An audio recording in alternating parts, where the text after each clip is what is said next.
सूरत के लाल दरवाजा इलाके में प्राकृतिक वातावरण में पेड़ की छाल से बनी गणेश प्रतिमा स्थापित की गई है।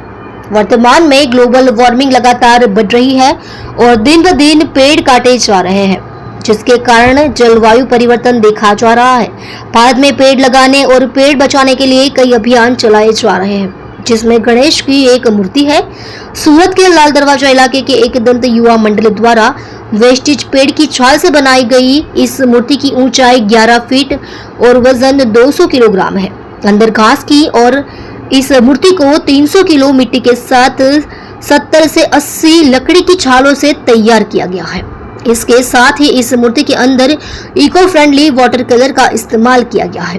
पेड़ों की प्राकृतिक रूप से गिरी हुई शाखाओं का उपयोग करके एक गार्डन भी तैयार किया गया है।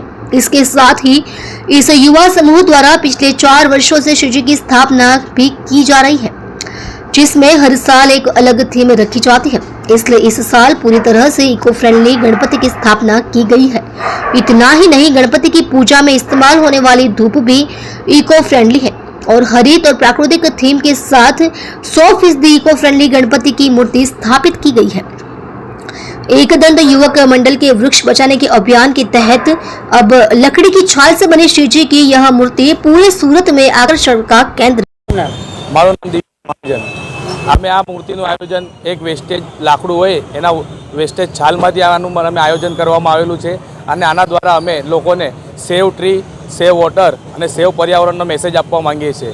તે લાલ દરવાજા ખાતે અમે આ મૂર્તિની સ્થાપના કરેલી છે અને આને 10 દિવસ માટે મંડપમાં અમે શ્રી દર્શન માટે બિરાજમાન રાખવાના છે। ક્યાંથી વિચાર આવ્યો આ વેસ્ટેજ એક લાકડામાંથી આખું આયોજન? આજના જમાનામાં ટ્રીઓ ખૂબ ઓછા થતા જાય છે, ઝાડની સંખ્યા ઘણી ઓછી થતી જાય છે, એટલે અમે આ મૂર્તિનું આયોજન કર્યું। આ રીતનું આયોજન કરવામાં આવ્યું જેનાથી લોકોને સંદેશો મળે કે આપણે ઝાડોને કાપવા ન જોઈએ અને એનો બચાવવો જોઈએ। એ મેસેજ આપવા માટે અમે આ રીતનું થીમનું આયોજન કરવામાં આવેલું છે।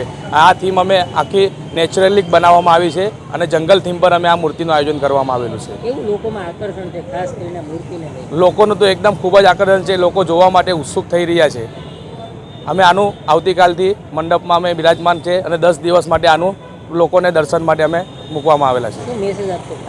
ખાસ મેસેજ તો એક જ આપવાનો છે કે સેવ વોટર, સેવ ટ્રી અને સેવ પર્યાવરણ, આના માટે અમે આ મૂર્તિ